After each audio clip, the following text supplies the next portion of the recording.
said, dog. Now take that and put it back to the store. We don't wanna hear that weak shit no more. Do anybody else make hits anymore? Yes, not. Keep the receipt, motherfuckers. Man, y'all gonna stop talking that shit that you're talking. Hey, what's up, everybody? This is the Still Don't Have a Title album reviews here from Where's My 40 Acres. We gotta lay cool. We tired of being cool, man. We be too cool, we gon' lose. This is Phenom Black. You can find me on Twitter at Phenom Black, PHENOM, no C, please. You can find me at where'smy40acres.com. You can find us on Facebook page. Just search for Where's My 40 Acres. And you can send us emails at where'smy40acres@gmail.com or at yahoo.com. We exist in both areas. So, yeah, pretty open. If there's an album you want us to review, anything like that, send it our way. We'll all take a listen and we'll give it a fair review. And, of course, I got my buddy here with me, Deidre. I am Miss Music Lover with MS, Music Lover, and now I'm on Twitter. And then you can also find me on www.zillasays.com or at MissMusicLover99 at WordPress.com. And sitting here with my buddy, Deidre. What is up, y'all? And we're here to review Michael Jackson's newest After Death album, Michael. So Deidre, you telling me there's some rumors with this album. What is it? What's those rumors now? Well, the story behind this album is that Randy Jackson, which is Michael Jackson's brother, was saying on Twitter that this album, a lot of the songs on there are technically not Michael Jackson's vocals. And then I was reading up some more, and they also said that a lot of the other Jacksons in the family, including the mother and some of the, I don't know if y'all remember 3T, the little nephews, they were even saying that, like, a lot of the songs, Michael wouldn't even approve to be cleared in, the same thing as these are not Michael Jackson's vocals. It's his album. Well, what do you think from listening to it? Do you think it's Michael? Do you think it's some Michael faces out here? Michael faces. How Tupac or Biggie, when you have extra, recorded, stuff. It might not be fully, a finished song. It might still be bits and pieces, but you kind of do what you need to do to make it a complete song. I think that, there probably are voiceovers. Walked away, but I was wrong. You're the one that makes me strong. You're the fire that keeps me warm. But that's not saying that the whole song is not Michael Jackson. It might be like a background or something to kind of, maybe a layer or something like that to make, like I said, a song complete. So I couldn't tell. It's probably one song that kind of was like, this kind of really don't sound like him so much, but it's nothing that is like so distinguished where you can be like, this don't even sound like him. Well, let's see if let's figure out when we get to that song if we agree on the same song that might not. Hollywood, what'd you think? It was kind of like, I didn't like it. Really? Didn't like it? I didn't like it. And with Michael, it's like by default you really want to like the song, but I did not like it. And I'm maybe because I'm not a big Akon fan either, so maybe that's it too, but I just didn't like it. I don't know, man. Like, I liked it. I thought it was okay. I thought, you would listen to it and the production was pretty good. You'd want to dance. You might even want to see him kind of perform it live. I thought it was more of an upbeat, new age sounding Michael. So, and I thought Akon didn't sound bad on it at all, which surprised me because, like you just said, I'm not a huge Akon fan. He usually gets on my damn nerves. Keep your head up. Keep your head up. Yeah, my shit might be a little out of order. So, Hold My Hand is the first track. And that's the one. Yeah, Hold My Hand is the first. Hold My Hand is the one you didn't like. Okay. Yeah. And then Hollywood Tonight is the one produced by Teddy Riley and Michael Jackson. Right, okay. That's number 2. All right, go ahead. What'd you think about that? That one, at first, I didn't, because Teddy Riley, he always does really, really well production-wise. at first it was kind of too much for me. I think just too much sounds all over the place. But once I started getting into the song, it fit much better. And I guess too with the, the whole premises of, this girl being, I guess swollen into Hollywood and all the, different aspects of it, it fit. Mhm. So I did. In the end, I really did like it. I thought it sounded okay. I think I can kind of hear Teddy Riley in there a little bit. You know, and I think it sounded okay. So. Yeah. Nothing that stood out to me for real, but yeah, like it wasn't like it wasn't like a standout track. right. But I guess I understood the whole why it sounded all crazy, I guess. Okay. Keep your head up. I did not like Dang, it. DJ's killing this joint. I did not like it. I liked it, man. I was like, cause I haven't heard a song like that. Michael is the only one who can make songs like this. So I really haven't heard anything like this, anything that would make you want to hold people's hands and sing along with it. Cause that's just what Michael did. But it was a Dirty South sound to this. There was like they used some Dirty South. I was like, all right, man, I hear what's going on, and I'm not feeling that. So I don't know. I just wanted to hold somebody's hand while listening to it, but at the same time, I kind of wanted to snap. And it is a tricky production. Right, but I was so about to say that. I guess I was about to get that's into that. probably where you get that whole I just want to dance part. Mhm. I don't know. I just didn't like it. Okay.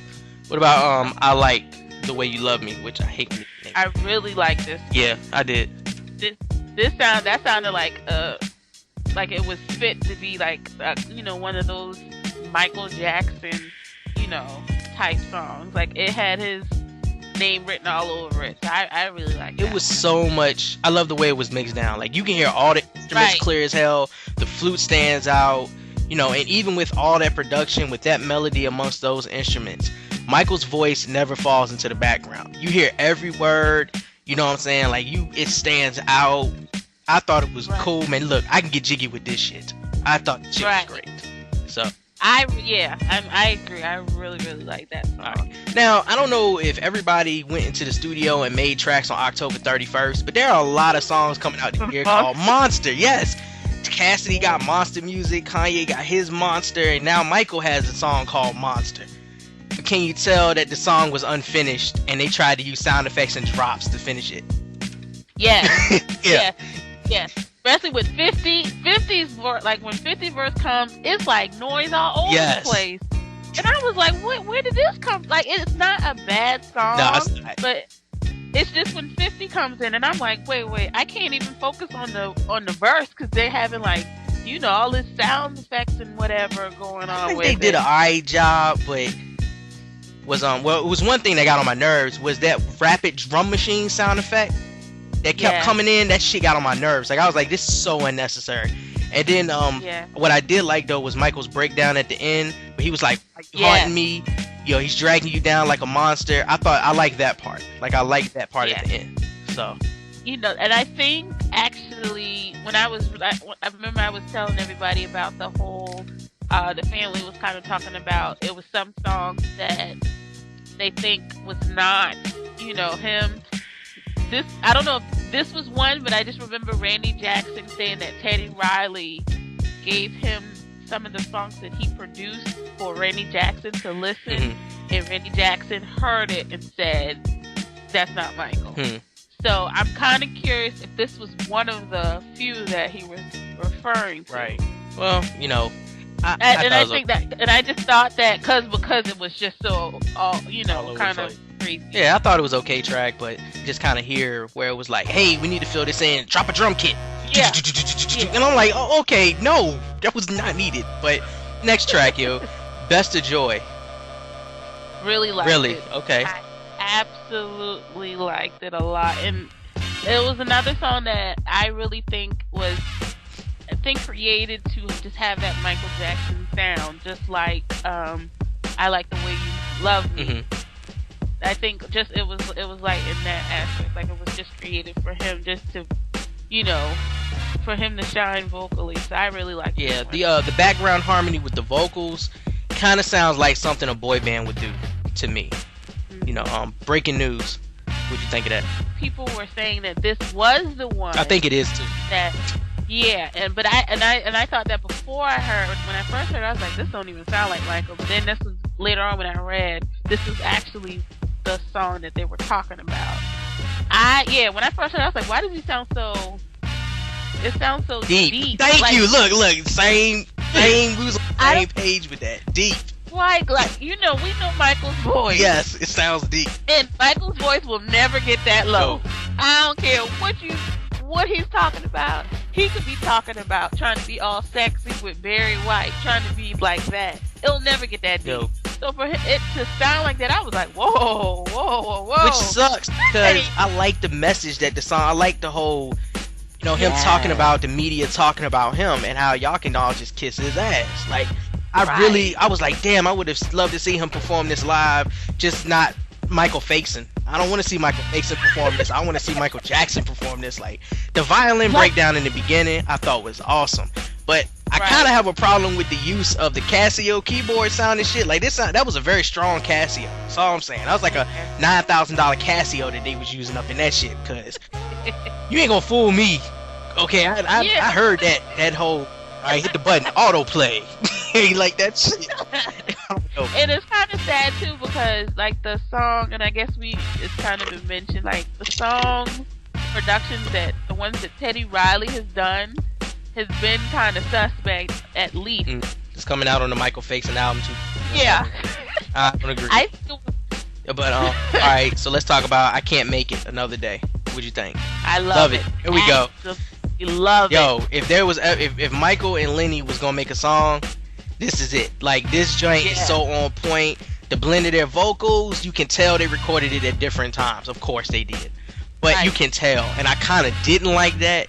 I don't think they blended the vocals very well because Lenny's voice sounds very, very like they just recorded it, and Michael's voice sounds like, yeah, we had this tape. And did Lenny sampled the Storm song? Yes, but Michael sung that part on this song. Well, supposedly this is an old song. Like, this was recorded a while ago, and it got leaked earlier this year. But it wasn't finished when it was leaked. Like, like a piece of it was leaked. So I don't know if I think this is probably another one where they recorded it at different times, but it just wasn't fully pieced together. Well, but I love it. Yeah, I was rocking out, man. I thought the track was awesome. Behind the Mask. I really like this one too. Michael kills the vocals on this shit, yo. Like, and the production is awesome. What's up? It's a remake. Is it? I read that it's a remake, which I'm very surprised because we know Michael writes, it's usually original songs that he does. So for this, and this is like an old remake. Like, it was done by these Japanese like electro pop type dudes. Okay. And like, yeah, so I was shocked it was a remake, but I mean, regardless, it's a jam. I like it a lot. Yo, this is the only track that I feel like could have been on a Michael Jackson album back in the 80s when he was going through his bad phase and everything else, man. Like, I was really feeling this track. I love the saxophone that comes in at the end. You can tell when it comes to the vocals and the beat, man, that one never outstands the other, but both of them are outstanding. Like, that's, you know what I'm saying? That's the best way I can put it. So, I thought the track was ill. So, the last track, Much Too Soon. I cried. I did. I ain't gonna lie. I cried. Man, and it was Big Mama dying in soul food tears, man. It was Antoine Fisher kissing his mother on the cheek tears, man. It was like watching the end of Ray. You know what I'm saying? I was hurt. I actually put a lighter up in the sky in my apartment while I was doing this. But the song sounds a little country. Is that? Yes, it has that. No, it's you. It had that country. I just shot my dog type twang in the back. I was like, okay, Michael, we going another route. Okay, but Sheryl Crow on this shit featured. Right. Some Willie Nelson up in there. Thank God Taylor Swift didn't make this track. Make it onto this track. Oh God. But yeah, I swear, I liked it too. I didn't cry, but it was a really but it did have that sad undertone. It was short too, man. Like, I expected it to be a full out ballad, but it was short and it was like under 3 minutes. But it was a good way to end. It was a very good way to end it. Like what I don't want them to do is keep coming out with albums after this. Like with the way they wrapped it up on that song, I think it pretty much needs to be, no more Michael Jackson albums. Yeah. Cause it's just too much. It's too much for my soul, son. It's not real. It's Michael fakes and I don't want to hear that shit. And I think too, the way that Randy was saying it was, he really didn't have a whole lot of like unreleased songs out there like that to make. Because supposedly they barely, like I said, they had to scrape for this album to be fully done. So if he ever came out with another album, it probably sounds really bad. Right, then you really know it was like not done by him. So what would you rate this, man? What would you rate this? I'd give it a 7. Okay, I'm with you. I'm right there with you. I'd give it a 7. If you really just want to hear some Michael, like you need some new Michael, then I wouldn't. This would be a nice Christmas present for like parents or just a Michael fan, anybody who just wants to hear something different than the R&B crap you're hearing on the radio. Let's be real. If you're a real Michael Jackson fan, you've got so much old stuff to go back and listen to that you really don't need anything new. You know? Right. That's how I feel. Exactly. If you want to add to your collection, naturally, yes, definitely get this album. It does have some songs on it that, you really enjoy. But it's in the hindsight too, it's like, just like you said, like Michael just had previous to that so much great stuff. Yeah. It's kind of like it just be an addition, but it's not a bad album. It's not a. This has been an album review of Michael Jackson's Michael, featuring Michael Fakeson, and yeah, it's good music, raw hip hop. Feel that in your chest. Where you at? The whole city behind us.